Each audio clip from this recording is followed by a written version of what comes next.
Chapter 1. No Red Wedding. The halls of Riverrun were alive with the hum of preparation. Torches flared against the darkening stone walls, reflecting in the polished armor of Robb Stark's men. Outside, the riverlands were tinged with autumn, leaves like embers falling from the trees, carried on the chill wind that smelled faintly of the red fork. Catelyn Stark stood beside her son, her hands clasped tightly over the hilt of her dagger.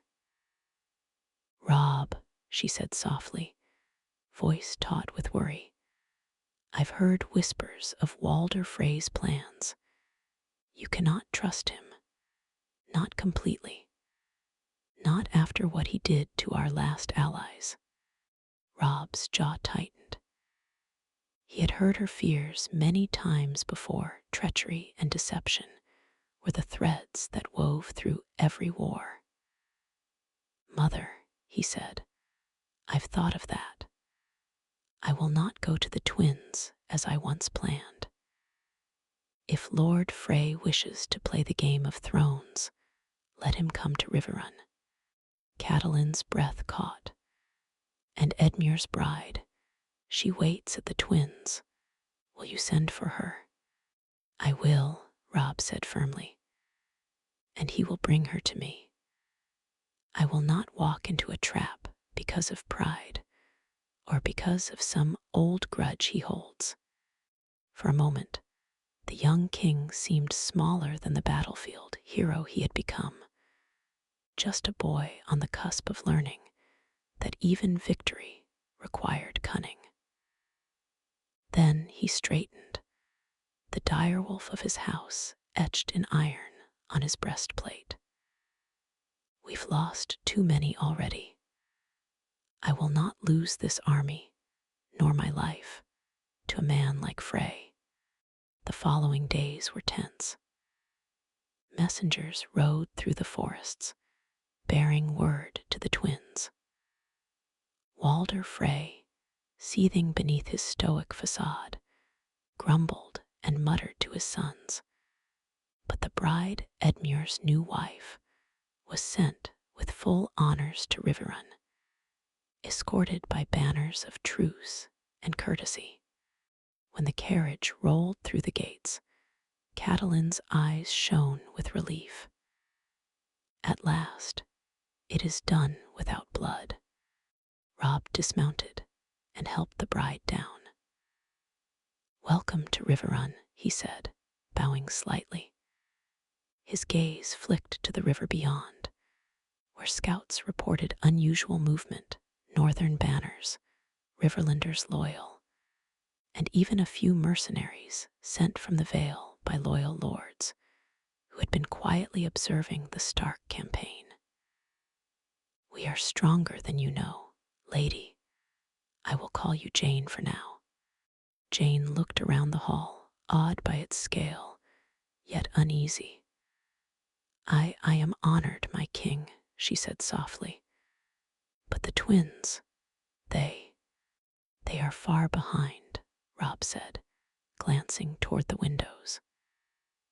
"And if Lord Frey thinks to punish us for this, he will find himself far weaker than he imagines." That evening, a great feast was held. The banners of House Stark hung proudly, joined by the Riverlands lords who had survived the chaos of war.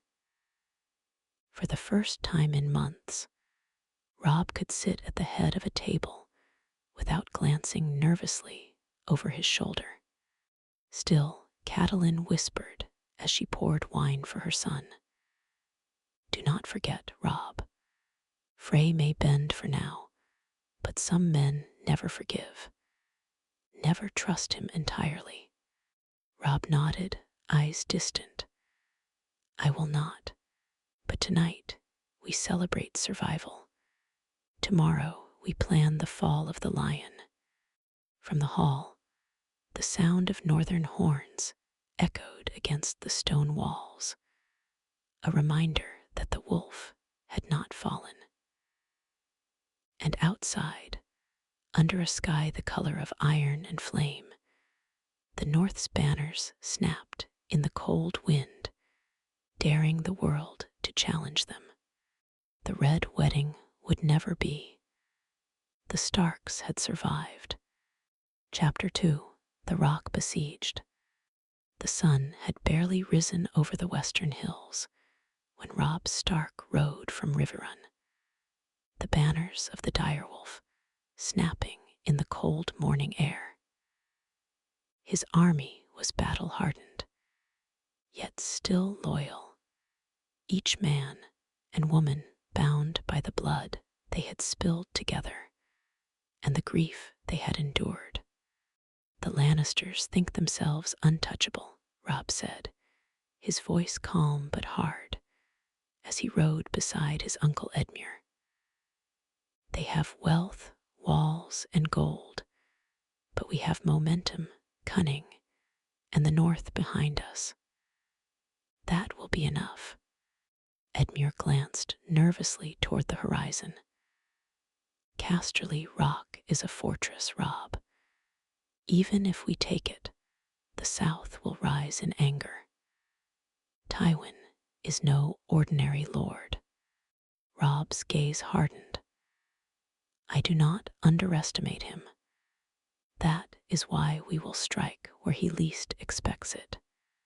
Robb had spent weeks sending scouts and spies, careful to avoid the predictable siege routes. The plan was audacious. He would march west along the rivers, cutting off the supply lines to the rock and coordinating with Yara Greyjoy, who had grown tired of her brother Theon's incompetence and cruelty.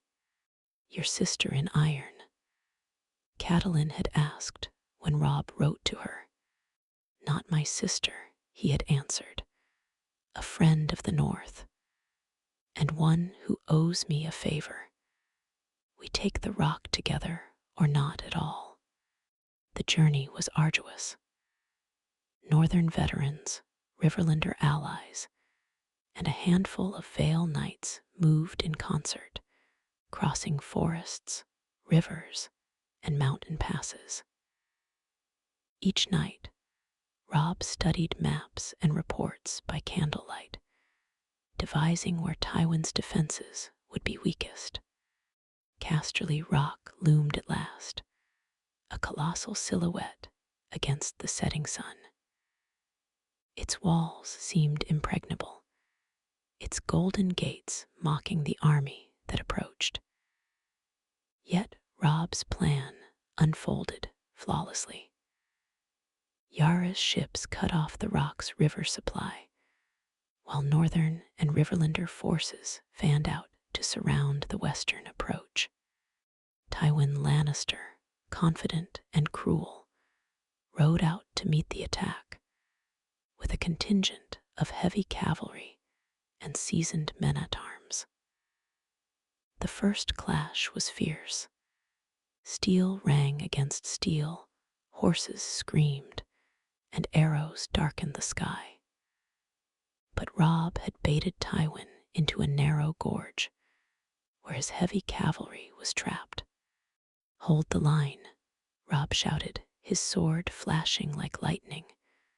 "For the North, for Winterfell." The battle turned swiftly. Tywin, forced to fight in terrain unsuited to his tactics, fell into Robb's ambush. He was struck down by a spear from a Stark lancer. The Lion of Lannister finally felled by strategy rather than luck. Inside the rock, chaos reigned. Tyrion Lannister, seeing his father dead and his forces routed, attempted to rally the defenders. But Robb had anticipated him. Jaime Lannister, still a prisoner from earlier campaigns, was used to negotiate the surrender. "Lay down your arms," Robb commanded, his voice echoing across the courtyard. No more blood needs to be spilled today. The North does not wish to kill children or innocents unnecessarily. Only the proud and cruel who defy honor. Tyrion, exhausted and weary, bowed his head. So be it, he said quietly. I am at your mercy, my lord.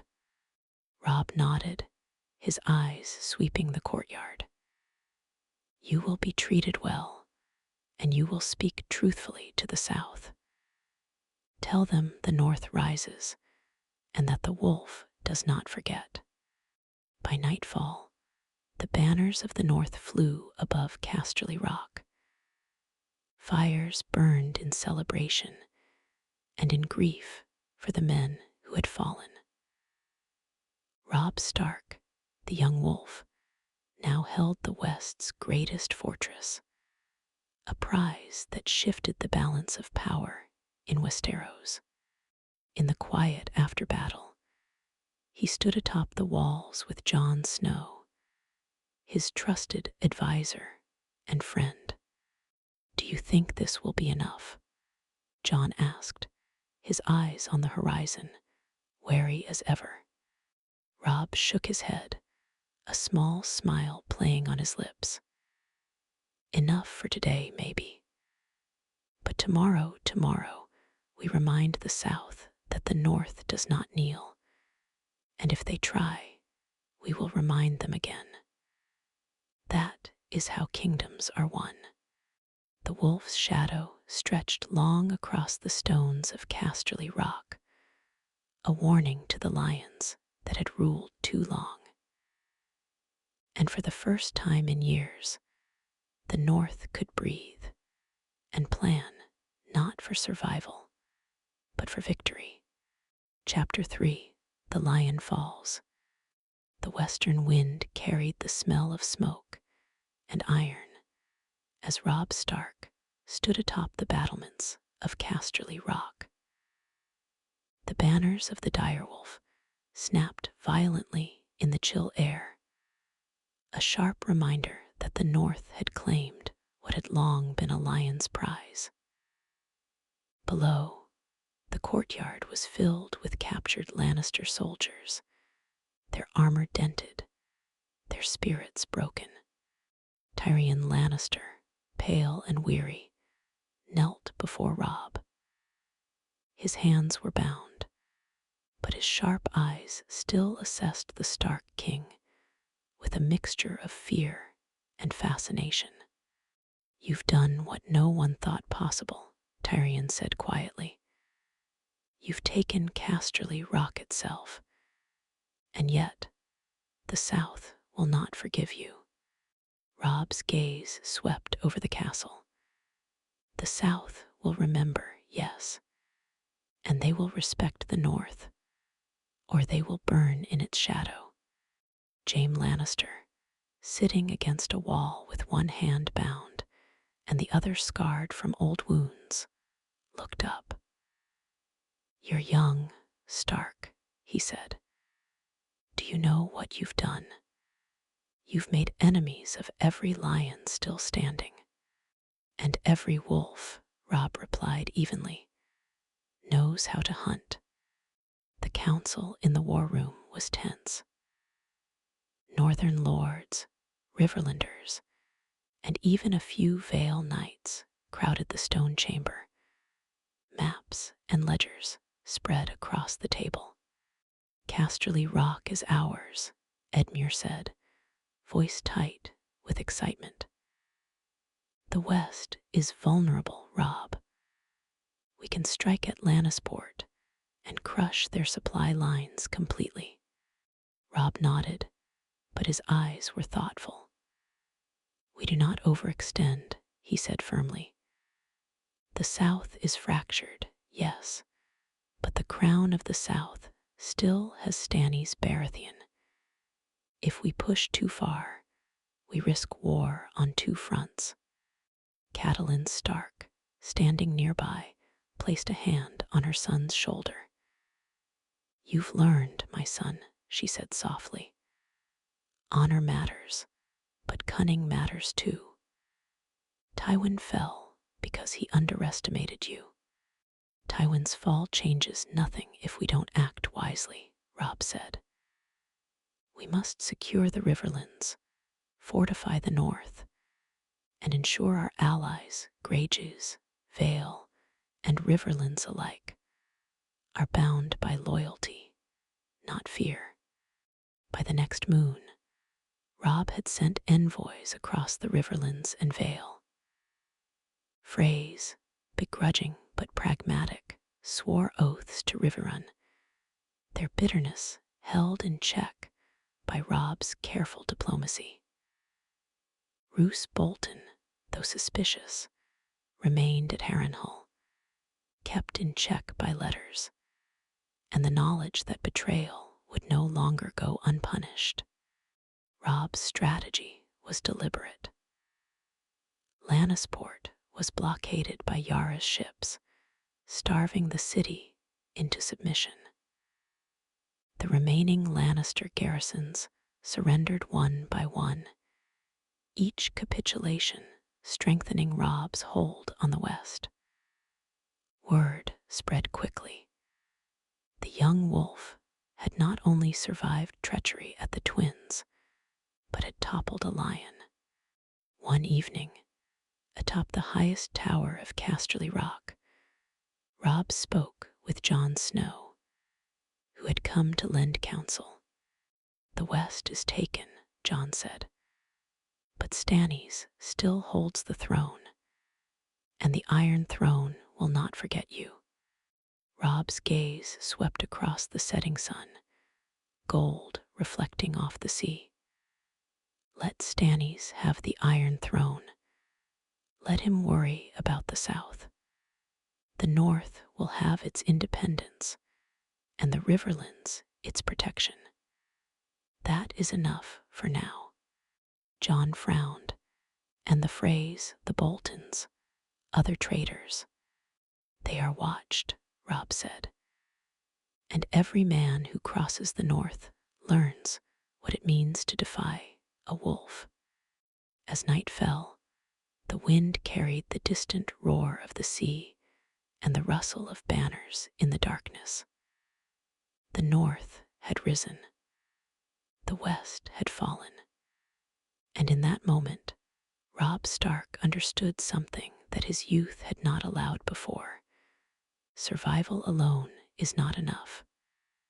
To change the world, one must strike boldly and then hold fast, no matter the cost. The lion had fallen, and the wolf's shadow stretched long across Westeros. Chapter 4.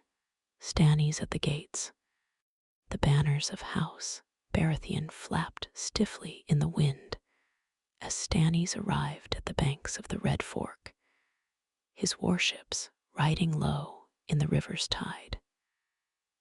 The Iron Throne had always been a prize of ambition, and Stannis, stern and relentless, had claimed it at last.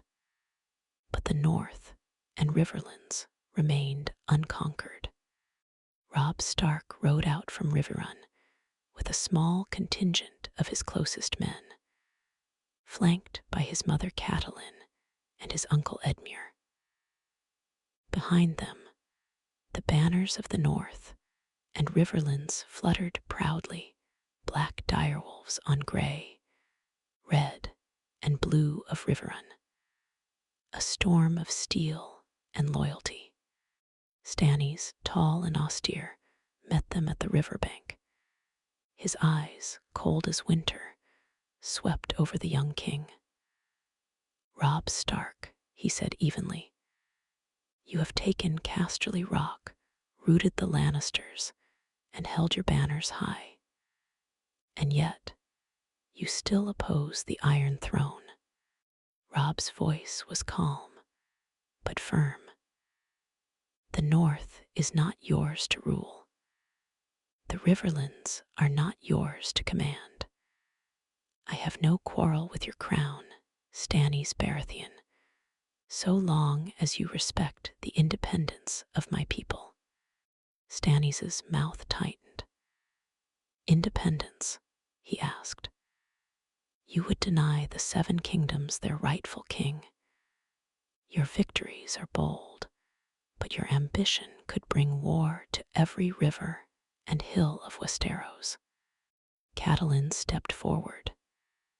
Stannis, she said, voice steady, the North remembers. The Riverlands remember. We have fought and bled for our freedom. If you respect that, we can be allies. If not, she let the threat linger, sharp as the knife at her side. Robb added, I am willing to swear no false loyalty. But the North bows to no southern throne, and I will defend that with my life. If you value peace, there is a way to end this without further blood. Stannis studied the young king for a long moment. He had faced countless rebels, treacherous lords, and even the Ironborn. Yet there was a steel in Robb's gaze that reminded him of true kingship. He finally inclined his head. Very well, he said. The North shall remain free. The Riverlands may pledge their allegiance to you, or to me, as they choose. But know this, the Iron Throne will not forget its debts. Robb's shoulders relaxed slightly. And the North will not forget its victories. The 2 men shook hands, each aware of the fragile trust between them. Stannis returned to King's Landing. The city weakened, but still his to govern. Robb turned back toward Riverrun, already planning the consolidation of his kingdom.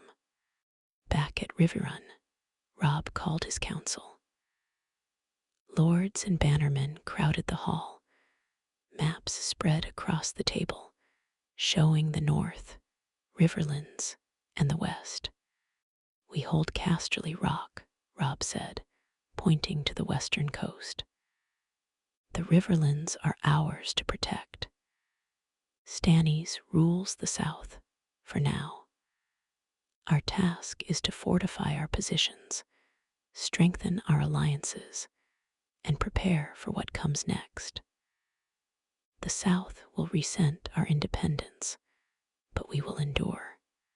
Edmure frowned. And what of the Freys and Bolton? Robb's gaze hardened. They are watched. Every man who thinks to betray the North will learn the cost of crossing a wolf. Treachery will not stand in my kingdom. That night, Robb walked the walls of Riverrun alone, the wind cutting across the ramparts. Below, the river shimmered in the moonlight, and the banners of his houses snapped in the cold air. For the first time, he allowed himself to believe that the North could survive the storms of war. But Robb knew that peace was fleeting. Beyond the seas, a dragon queen stirred, and beyond the wall, whispers of death stirred in the cold. The North had survived treachery and won battles, but the true test, the winter yet to come, had only just begun. The wolf had secured its place in Westeros, yet the shadow of fire and ice loomed over the horizon. Chapter 5. The Northern Crown. Winter had begun its slow creep across the north. Snow dusted the hills around Riverrun, and the cold river carried a sharp scent of pine and frost. Within the castle walls, Robb Stark convened his council, determined to solidify his kingdom before threats, both near and far, could strike. First, Robb said, his voice carrying the weight of command, we secure the riverlands. Lords who have sworn loyalty to me must be made allies in truth, not just in name. Those who hesitate will be reminded of the North's reach. Catelyn nodded, placing a hand on his shoulder. You've learned much, Robb. The strength of a kingdom is in the hearts of its people, not just its walls. Edmure fidgeted nervously. And the phrase, I hear whispers they plot revenge for the slight at Riverrun.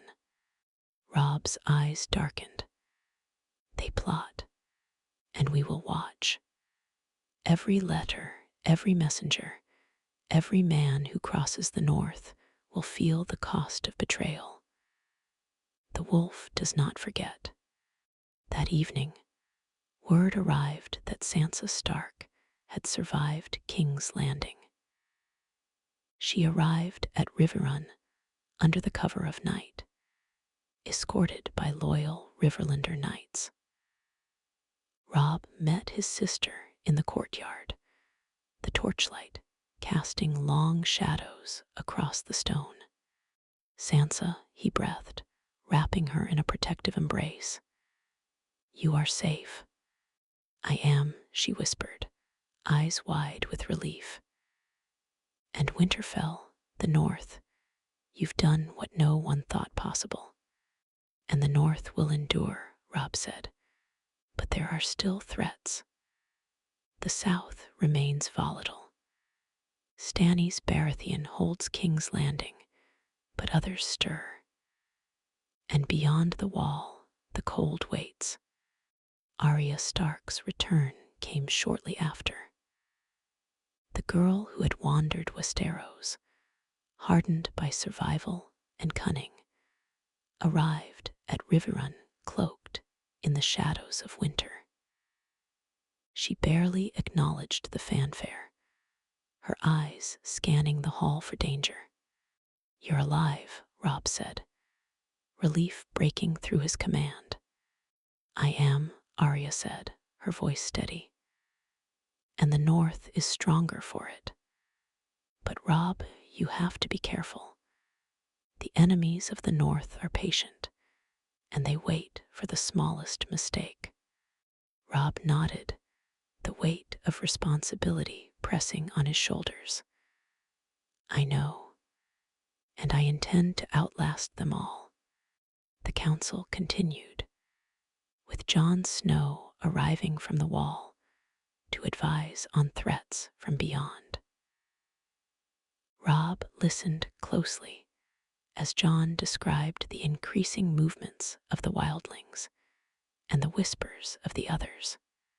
We need more than walls and banners, Jon warned. The North must be ready for a winter that will test every man, woman, and child. We need men, supplies, and alliances that cannot falter. Robb's gaze hardened. Then we will build them. Fortify the North, strengthen the riverlands, and bind our allies to us with loyalty, not fear. And when the dragons arrive from the east, they will find a kingdom united, not fractured. That night, Robb walked alone along the battlements. The wind cut sharply, carrying the promise of snowstorms yet to come. His mind wandered to the battles he had won, the losses he had endured, and the future that lay ahead. The North was secure for now, but survival alone was not enough. He had become more than the young wolf. He was Robb Stark, king in the North, and the wolf's shadow stretched long over Westeros. And somewhere beyond the horizon, in lands of fire and salt, a dragon queen was preparing to cross the narrow sea. Chapter 6. The Long Winter. Winter came like a slow knife, sharp and silent. Snow blanketed the hills around Riverrun and Winterfell alike. Rivers stiffened with ice, and the forests stood skeletal against the gray sky. The North had survived the treachery of the Freys and the defeat of the Lannisters, but the true test of survival was only beginning. Robb Stark stood atop the walls of Winterfell, wrapped in furs, staring into the horizon where the forests of the north met the white expanse of the far lands. Beside him, Jon Snow, Lord Commander of the Night's Watch, unfurled maps dotted with patrol routes, garrison positions, and supply lines. "The dead are stirring," Jon said quietly, tracing the lines of the wall with his finger. Rangers report sightings farther south than ever before. The others are testing us. They grow bolder. Robb's jaw tightened. Then we prepare. Every holdfast, every castle, every village must have defenses. Every man must know his place. The North will not fall because of complacency. Catelyn stood behind him, worry etched in her face. "Robb, the North is strong, but even the strongest armies cannot hold against what lies beyond the wall if we are divided. You must unite the lords, or winter will take them all." Robb called his bannermen to Winterfell for a council of unprecedented scale. Lords from the Vale, the Riverlands, and the North gathered in the great hall. The air was thick with tension. Even the most seasoned warriors knew the stories of the long night, the legends of the dead rising, and the cold that could kill the living without mercy. "We have fought men," Robb addressed the assembly, "but men are nothing compared to what waits beyond the wall. The others march, and they will not stop for gold, titles, or fear. We must stand united, or we will all perish." The lords murmured uneasily. Some doubted the stories of the others. Some worried about the coming of a dragon queen in the east. Robb's gaze swept the hall. "Stannis rules the south, and the west is under our control," Robb continued. "The north is free, but freedom comes with responsibility. We cannot simply wait for winter to strike. We must act, supply the wall, fortify the passes, train every able man, and when the dead march, we will meet them as one army, or we will die as divided ones." Meanwhile, rumors from across the narrow sea grew louder. A dragon queen was amassing armies, her forces disciplined and numerous, and whispers told of 3 dragons, the first in generations. Robb knew that if she landed in Westeros, the balance of power would shift instantly. "We cannot hope to match dragons with steel alone," Jon warned. "But we can prepare the ground. Ambushes, traps, and alliances. We must be clever as well as strong." Robb nodded. "Then we begin immediately.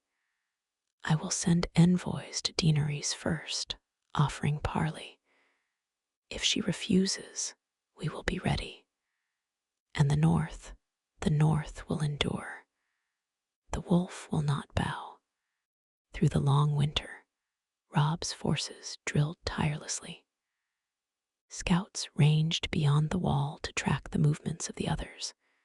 Villages were fortified, and supply lines stretched from White Harbor to the Neck. Arya trained the younger soldiers in stealth and sabotage, while Sansa coordinated logistics and political alliances. Even Bran, guided by visions of the past and the weirwoods, provided intelligence on troop movements and threats from the far north. The days grew shorter, the nights colder, and yet the North's banners flew proudly. Robb's reign was no longer just about survival. It was about preparing for the ultimate war, a war that would decide not only the fate of the North, but the fate of all Westeros. And somewhere far across the sea, Daenerys Targaryen's dragons stirred, sensing a kingdom ready to defy them. Chapter 7. The Dragon Queen arrives. The sky over the western coast of Westeros turned dark as shadows passed over the waves. Ships, black-hulled and disciplined, approached the shores of the Reach. On their prows flew banners of dragon and sun, unmistakable in their majesty.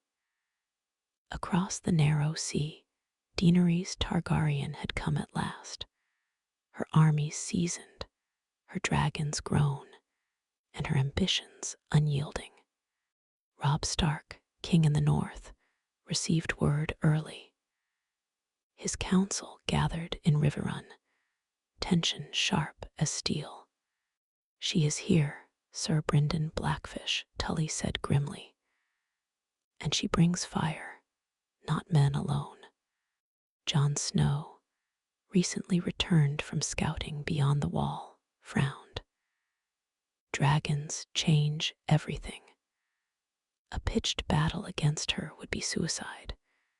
We cannot face her with swords alone." Catelyn, eyes sharp as ever, added, "Then diplomacy, Robb. Speak before you strike. Find a path that spares the North and your people." Robb's gaze was hard, unyielding. "I will speak," he said slowly. "But the North bows to no dragon." The Dragon Queen landed at Blackwater Bay, her dragons circling overhead, wings blotting out the sun. She strode onto the sands, regal and imposing, her armies behind her, disciplined and ready for war. When Robb arrived with a small contingent of northern lords and the Blackfish, the air between them crackled with tension. "Robb Stark," Daenerys said, voice as commanding as her presence. "You have a crown, yet you sit in shadows. Bend the knee, and I will spare your people. Refuse, and your North will burn." Robb did not flinch. "I will not bow," he said evenly. "The North is free. My people are mine to protect. If you wish for war, we will give it, but I will not kneel." Daenerys' eyes narrowed, and for a heartbeat, it seemed the air itself caught fire. Her dragons roared, flames licking the sky. But then she paused. "You are bold," she said, "and clever. Perhaps there is a way we need not destroy each other." Robb's lips tightened. "Then speak it. I will listen. But know this, if your dragons touch a single northern village or child, there will be no mercy." Negotiations stretched over days.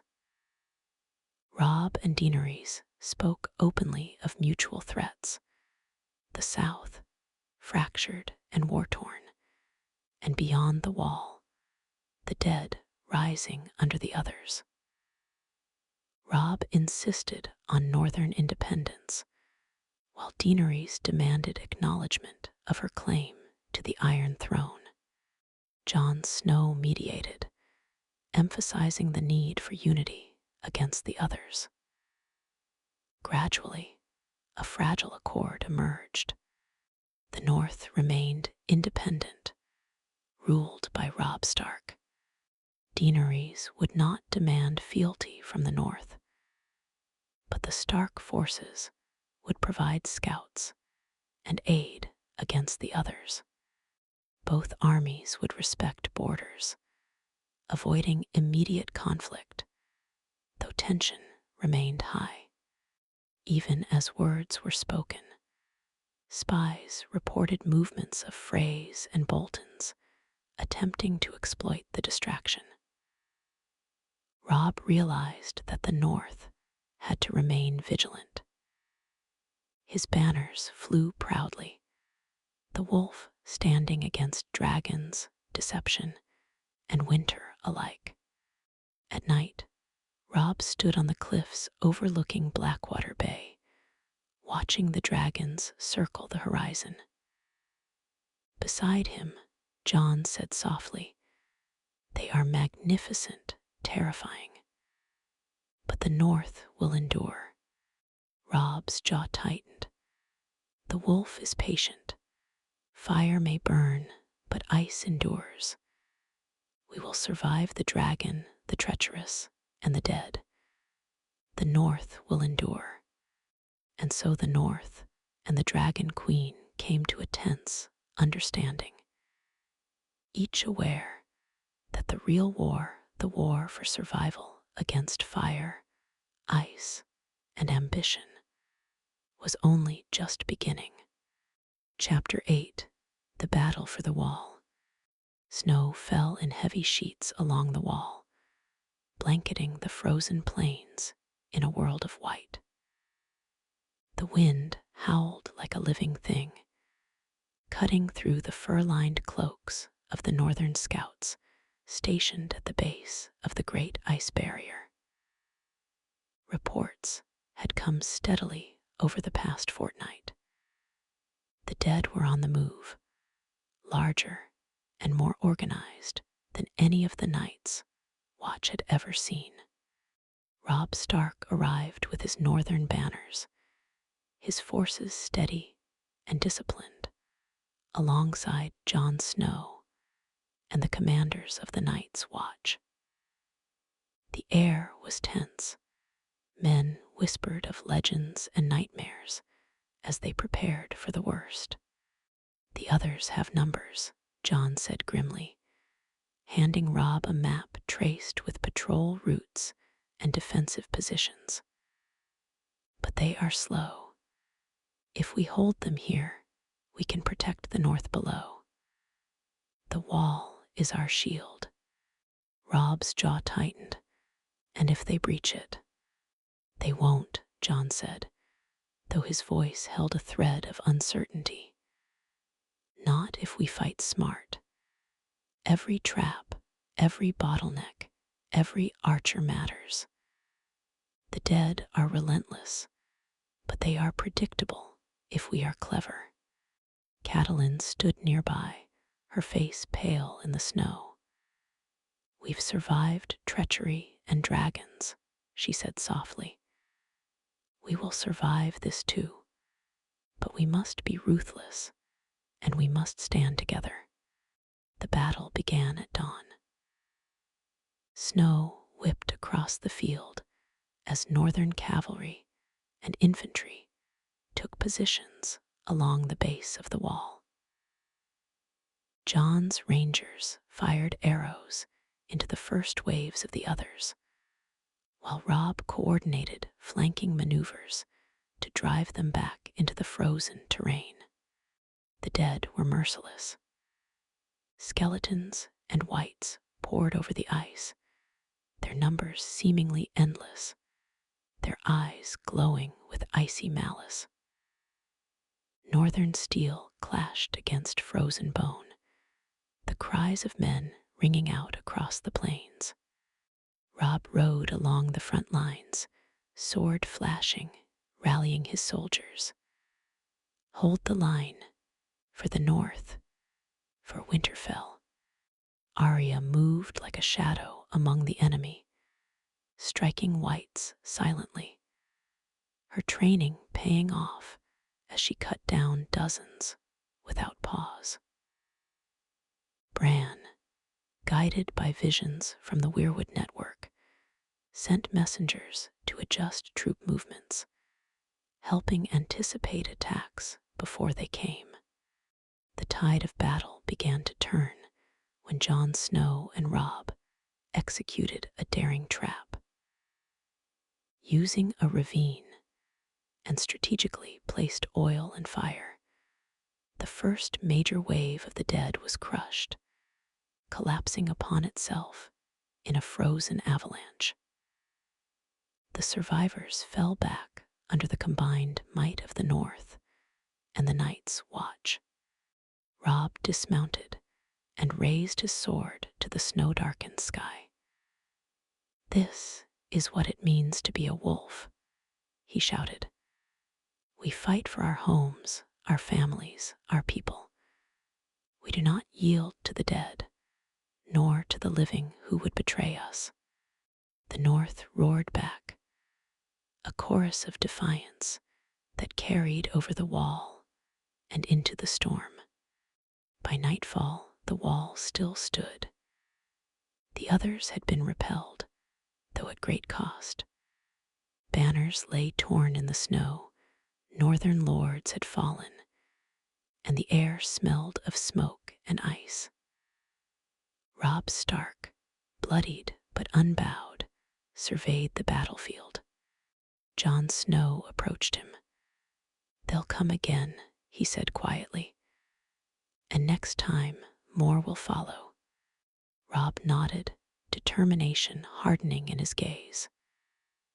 "Then we will be ready. We've survived Freys, Lannisters, and dragons. The dead will not break us. The North will endure. The wolf does not bow." And so, under the falling snow, the North had won its first great battle of fire and ice. But the true war, the war for survival against the others, dragons, and ambition, was only just beginning. Chapter 9. The Siege of Winterfell.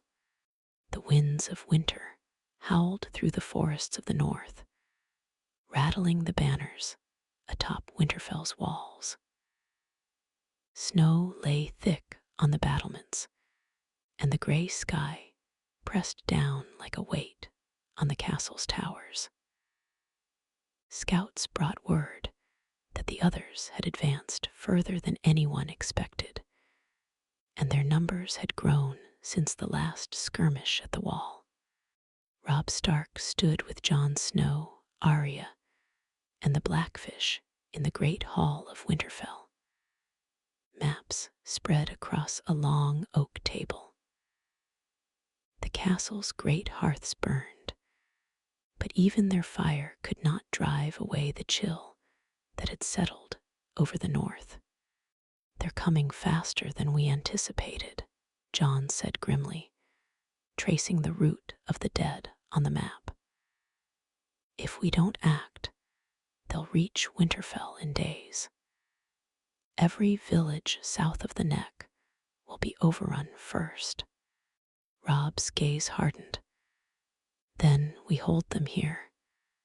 Every gate, every wall, every defender must be ready. Winterfell will not fall." Catelyn added, "We'll need allies. The Dragon Queen is in the south. She could tip the scales if she fights with us or against us." Robb's jaw tightened. "We send a raven. She will either join us or stay out of our way. But the North must survive first." Daenerys arrived at the edge of the North with her dragons and armies, the air trembling as the beasts descended from the clouds. Robb met her in the snowfields outside Winterfell, flanked by his bannermen and northern cavalry. "You called for parley," Daenerys said, her eyes scanning the vast expanse of white. "The dead march. Will you bend the knee now, wolf, or shall we fight as allies?" Robb did not flinch. I will not kneel, he said firmly. But the North does not fight alone. Help us stop the others, and we may yet survive this winter. A long silence followed, broken only by the roar of dragons overhead. Finally, Daenerys nodded. Very well. The dragons and my Unsullied will aid you. But any deception, any treachery, and I will not hold back. Robb inclined his head. Agreed. Let the North and the Dragon Queen fight together, or fall apart alone. The battle began at dawn. The others descended upon Winterfell like a frozen tide, their numbers immense. Northern forces lined the walls, archers firing volleys into the icy horde, while Jon led units into the fields to harass flanks. Arya slipped through the shadows, taking out key whites with precision. Then from above, Daenerys unleashed her dragons. Fire tore through the ranks of the dead, melting ice and bone alike. The North's forces rallied behind her, their morale soaring. Robb led the defenders from the front, his sword flashing as he struck down whites in the snow, rallying his soldiers. For Winterfell, for the North, he shouted. The others pressed relentlessly, and the battle wavered at key moments. But coordinated strategy, knowledge of the terrain, and the sheer ferocity of the Northern and Targaryen forces turned the tide. The dead were pushed back toward the forests of the far north, crushed under the combined might of ice and fire. By nightfall, Winterfell stood. The cost had been high. Many brave northern lords had fallen, the walls were damaged, and the snow was thick with blood and ash.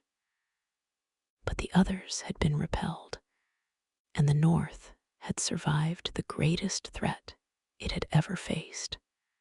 Robb stood atop the walls, watching the fires burn and the dragons circle overhead. Jon approached quietly. They'll return, Jon said. The others never give up. Robb's eyes narrowed, determination blazing. Then we will be ready. Winter may be long, and the dead may rise again, but the North endures. The wolf does not bow, not to dragons, not to death, not to anyone. Daenerys landed nearby, her dragons snorting embers into the snow. She regarded Robb with a newfound respect. You are more than a wolf, she said. You are a king. Robb Stark looked out over Winterfell, the banners of the North snapping in the wind. A king protects his people, he said, and the North will always survive. The wolves and dragons had fought together, and for the first time, fire and ice had found uneasy harmony under the banners of the North. Chapter 10. After the long night, winter had loosened its grip, but the North bore scars both visible and unseen. Villages lay in ruin, forests were blackened from dragon fire, and the snow still carried the scent of blood and ice. Within Winterfell's walls, Robb Stark convened his council, weary but resolute. We survived, Robb said, standing at the head of the table. But we cannot be complacent. The others may retreat now, but they are not gone. The North must be stronger than ever. Jon Snow, ever vigilant, nodded. We have learned much. We have traps, patrols, and alliances that will hold the wall and the north. But vigilance must never falter. The dead test patience as much as strength. Arya, now hardened from battle and years of survival, added, and we need to train the next generation. Every child, every soldier, must know how to survive the long winter and the long war. Meanwhile, Daenerys Targaryen's presence in the north remained a delicate balance.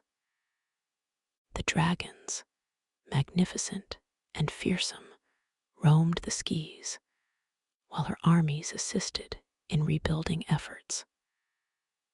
Robb met with her in the great hall, their alliance tense but necessary. You have done well, Wolf, Daenerys said. The north endures because of you.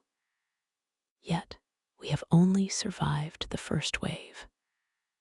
My dragons cannot fight the others forever, nor can your armies. Robb's gaze was steady. Then we continue to prepare. Together, we have won this battle.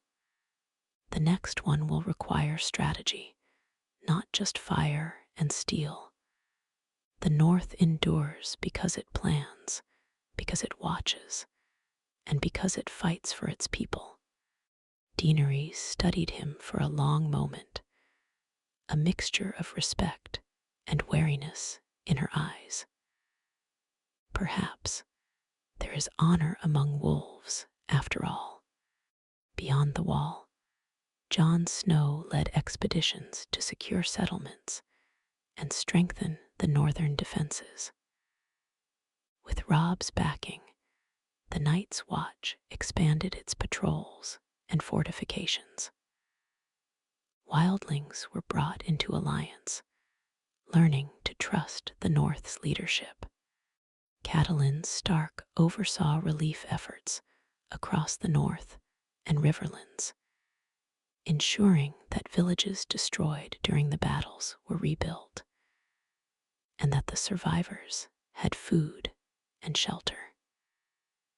She had become the heart of the North's recovery, guiding the people with quiet authority. In the south, news of Winterfell's victory spread quickly. Stannis Baratheon maintained the Iron Throne, yet he knew the North had grown stronger and more independent than ever. Lannister remnants in the west were subdued, either allied with Robb or quietly retreating. Across Westeros, whispers of the young wolf's victories stirred fear and respect alike. Robb addressed his bannermen in the great hall of Winterfell. We have survived treachery, dragons, and the dead. We have held our homes, our people, and our honor. But survival is not enough. We rebuild, we fortify, and we prepare, for the North is not finished, and neither am I. That night, Robb walked the walls alone, staring out across the snow-covered lands. The banners of the North snapped in the cold wind, flapping proudly against the dark sky. He thought of his family, of the battles fought, and of the war yet to come, not against men alone, but against time, winter, and ambition. The wolf had survived. The North had endured. And Robb Stark, king in the North, would ensure that the North would never bow.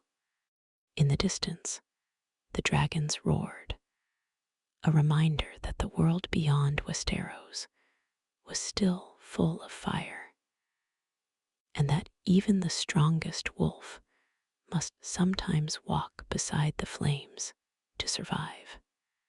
Chapter 11. The New Order. The long winter had passed, leaving the North scarred but undefeated. Villages had been rebuilt, fortifications reinforced, and the people, hardened by snow, war, and loss, looked to Robb Stark as their true king. From Winterfell's walls, he watched the banners of his bannermen flap proudly, the wolf emblem now synonymous with strength, vigilance, and survival. Robb convened a council of northern lords, Riverlanders, and key allies from the Vale and Iron Islands. The chamber was filled with murmurs as he spoke. "The North is free," Robb began, voice steady and commanding. "We have survived dragons, traitors, and the dead. But freedom is meaningless without unity.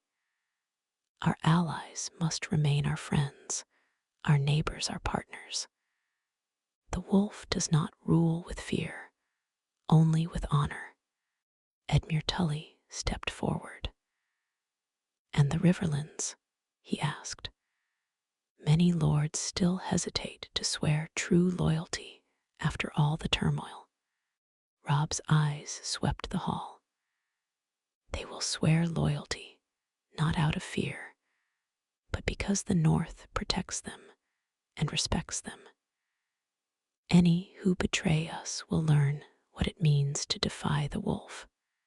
Meanwhile, Daenerys Targaryen maintained her armies in the southern regions of Westeros.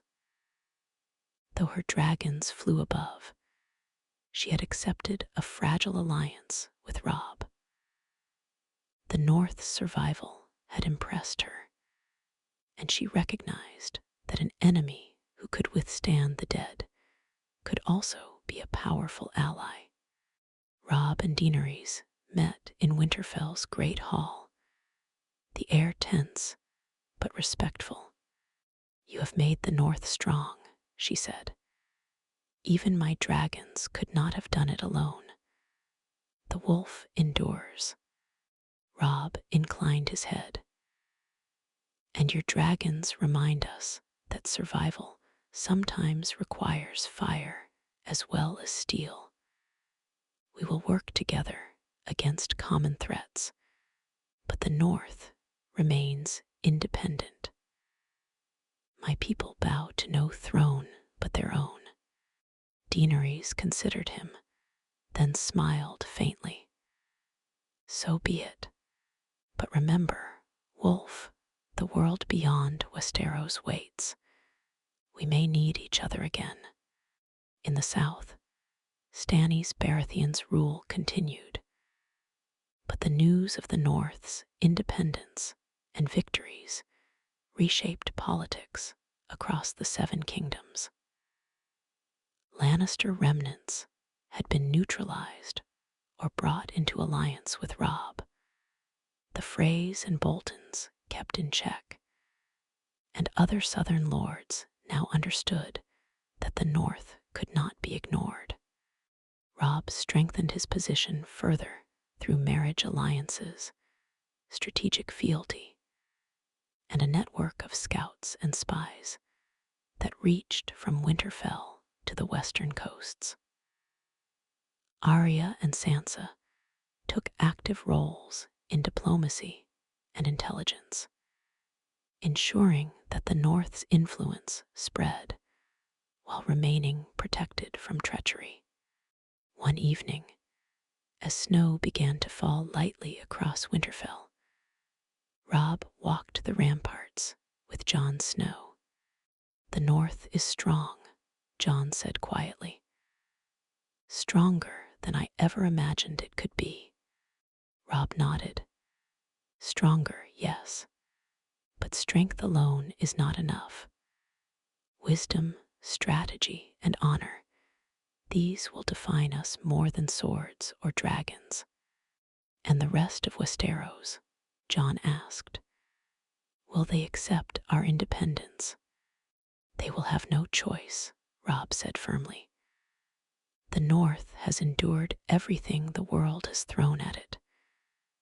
We are the wolf that survived the lion, the dragon, and the dead. The The North stands as its own kingdom now, and we will ensure it never falls again. Winterfell glowed softly in the twilight, torches flickering along the walls. The banners of the North snapped proudly. The direwolf, a symbol not just of survival, but of a new order in Westeros. Robb Stark, the young wolf, had grown into a king wise, courageous, and unyielding. The Seven Kingdoms were no longer whole, but the North was free, strong, and respected. And under Robb Stark's rule, the wolf's shadow stretched long across Westeros, a warning and a promise. The North bows to no one, endures all, and survives. Chapter 12. The Wolf Endures. Winter's grip had loosened, leaving the North stronger, wiser, and united under Robb Stark's rule. The banners of Winterfell flew over every stronghold, a symbol of resilience and independence. Across the North and Riverlands, villages rebuilt, trade resumed, and the people hardened by war, dragons, and the dead looked to Robb as both protector and king. Robb stood atop the highest tower of Winterfell, the wind tugging at his furs and hair. He watched the horizon, where forests, rivers, and mountains stretched endlessly. Beyond lay threats still unseen, the distant lands of fire, and the far north, where the others still lingered. But for now, the North had peace. Daenerys Targaryen remained in the south, her dragons soaring above her encampments. Though her presence was still a shadow over Westeros, a tentative alliance had been forged. She sent ravens regularly, reporting movements in the south and offering aid against any threat from Stannis or the remnants of the Lannisters. Robb met her one last time at Riverrun before she returned east. "You have built something remarkable," Daenerys said, her dragons circling high overhead. "The North survives where others would have fallen." Robb nodded. "We endured because the North does not bow. Your dragons helped, but the wolf protects its own. That is what matters." Daenerys studied him for a long moment, then inclined her head. "We walk separate paths, Wolf, but perhaps one day they will meet again." "And if they do," Robb replied, "we will be ready." In the south, Stannis Baratheon remained on the Iron Throne, but his power was checked by the rise of the independent North. The Lannisters had been broken, their western lands secure under Robb's protection or careful oversight. Freys and Boltons were watched closely, no longer capable of treachery without consequence. The North's dominance was clear, its armies disciplined, its borders secure, and its people loyal. Robb strengthened alliances with key houses across the Vale, Riverlands, and even the Iron Islands, creating a network of strength and vigilance. The wolf's shadow stretched far beyond Winterfell, a warning and a promise alike. In Winterfell, Robb convened his council one last time for the season. Arya, Sansa, Jon, Bran, and key bannermen gathered. "The North has survived fire, ice, and treachery," Robb said, his voice carrying across the hall. "We have survived battles no one thought we could, but survival alone is not enough. We must remain vigilant. We must govern with honor. And we must protect our people at all costs. Arya nodded, her eyes sharp. And if threats rise again, then we fight, Robb said firmly. The North always fights, and the wolf always endures. The sun rose over Winterfell, the first light of spring glinting off snow still melting from the long winter. Children ran through the courtyards, villagers rebuilt homes, and the banners of the North snapped proudly in the wind. Robb Stark, king in the North, watched from the battlements, sword sheathed but hand ready. The wolf had survived the lion, endured the dragon, and repelled the dead. The North was free, independent, and stronger than ever before. And in that moment, Robb understood fully what it meant to rule, not just with power, but with honor, courage, and the unwavering will of a wolf. The wolf endures. The North endures. And under Robb Stark, Westeros had learned that even in the darkest winter, the North would stand unbroken.